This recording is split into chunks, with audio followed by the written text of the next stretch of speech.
Hi, guys. Welcome back to the Daily Dreamer. I have got a dream for you, and I am super excited to share this. Check this out. Let's start with this. You remember when I told you that you need to take 5 minutes and feed yourself some positive thoughts, let that light back in? Let me tell you a prime reason as to why that is so important. Okay, my husband, he is a book person, books all day long, right? So he comes home and he says to me, I have a present for you. It's delivered. I don't open his packages. And he opens up this package and he looks and he hands it to me and says, this is for you. It's a book. Of course it's a book. It's a book on dreaming. Okay, so I start to open up this book and I'm reading the contents and I'm shocked a little bit because the contents alone I'm becoming enamored with, because everything I am reading, I'm like, oh wow, I know this, I know this, I know this. It's blowing my mind. So my husband, he's continuing to talk about this book. So I close the book for a moment, pay attention to him, to what he has to say. 5 minutes is all he did was talk about. This book happens to be, about Jung and dreamers, and it's an 80s book. So, which has always been a goal of mine, to meet Dr. Carl Jung. I have always felt a very close connection to him. I never read any of his stuff, though. To this day, I still have yet to read anything of him. I just knew that he was always the dream guy. And I always felt like I had a very familiar, intimate connection with him. So here we go with the egotistical mind. Oh, I don't need to worry about him because I already know everything, right? Shows you how silly I was. Nonetheless, okay, 5 minutes, that's all he spoke of. And like I said, it's always been a dream of mine to meet with Jung. So whatever. So, okay, so I go back to my busy work, right? I'm working through the night and he goes to bed. It's like 10:30 at night. I'm working on my book. That's what I was doing. My third book, Johnny Rockets Story, continues, folks. If you haven't read the first one, you should. It's really funny. I'll put the link in below. It's a great story. Okay, moving on. That's not even what this is about. I was working through the night. I finally, about 10:30, 11 o'clock, I shut down. I go to bed, and I'm thinking about my book and the story and what's going on, and I go up to sleep.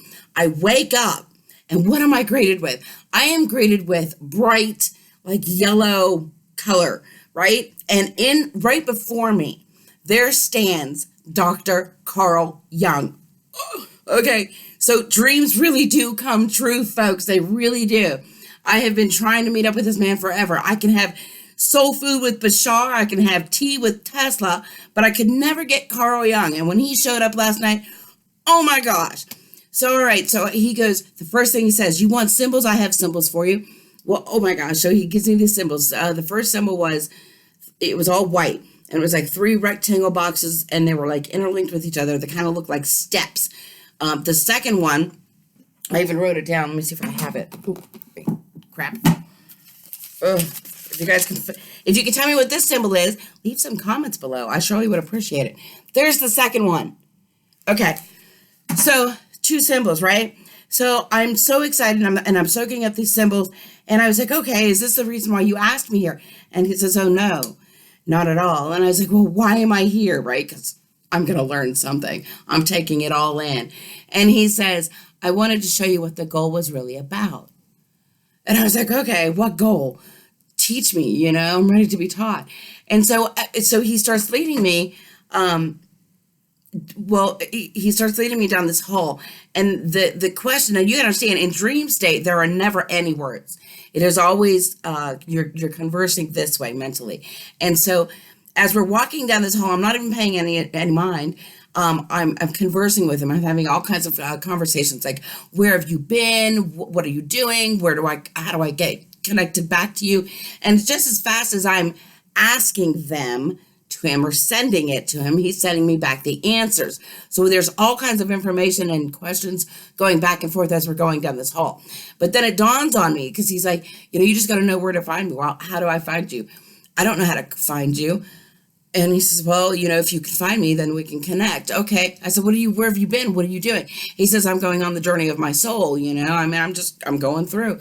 So I got to learn to connect with him, but I think I know how. Anyways, after last night.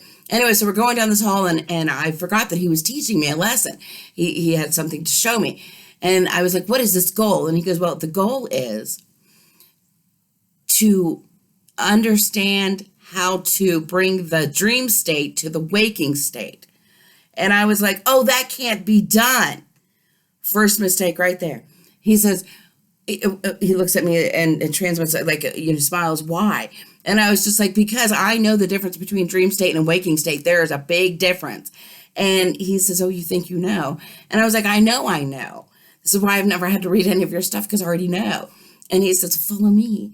So we continue back on down this hall, right? And I'm just watching him like, and we get down this hall, and then now this hall is starting to become really familiar to me.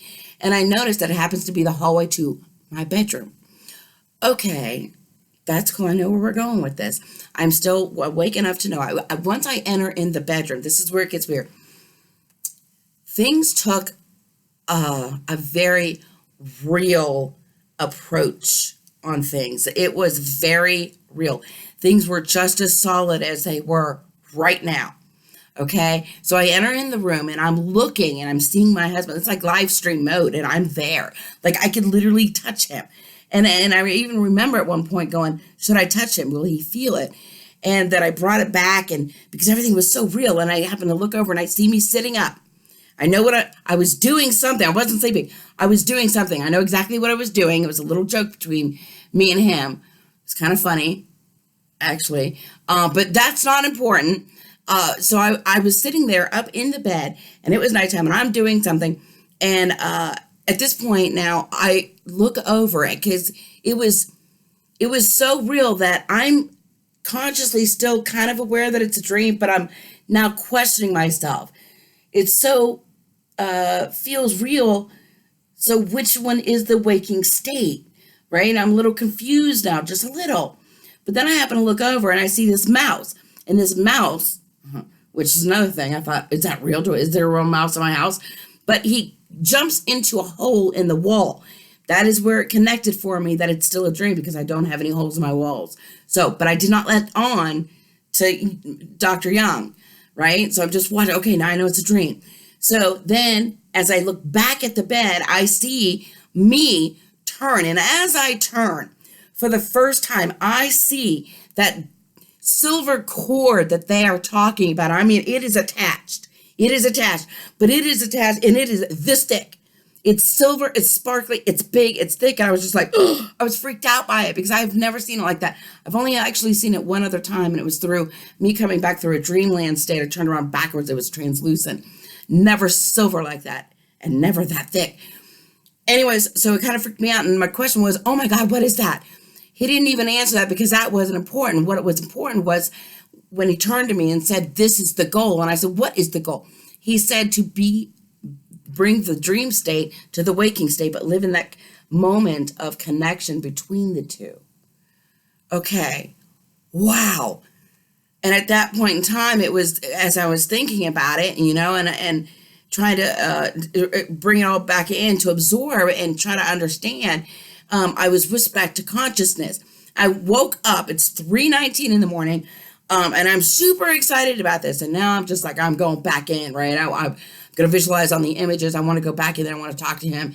But I was so amped up from meeting him and having my dream, if you will, come true, that I had to stay up to tell my husband. When I woke up to tell my husband, he says to me, he looks over at me and he goes, leave it to you.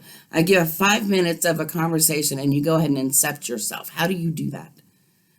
Well, I never even really thought about it that way, but it was a good way of thinking about it. But it doesn't matter. The whole point of this is this: 5 minutes a day, folks. If you take 5 minutes and you feed your subconscious these thoughts, out of the 24-hour period, that 5-minute conversation, it took that 5-minute conversation, and our subconscious is like a Plinko machine. Whatever you feed it, it's going to go in, and it's going to just eventually find its way, filter its way to take you where you need to go. And last night it took me where I wanted to go, which was one of my dreams. My goals is to meet Dr. Carl Jung. I met him. My dreams came true. Yours can come true too. Your dreams can be made into a reality. Feed those thoughts, happy moments. Folks, that's your magic wand. You can make your dreams a reality too. So anyways, that's what I'm saying. Positive thoughts, folks. All right, we are out of here. And thank you so much for coming and hanging out with me and finding out that dreams really can come true. if you know how to use your magic wand. Until that next time, guys, many sweet dreams to you and many, many blessings.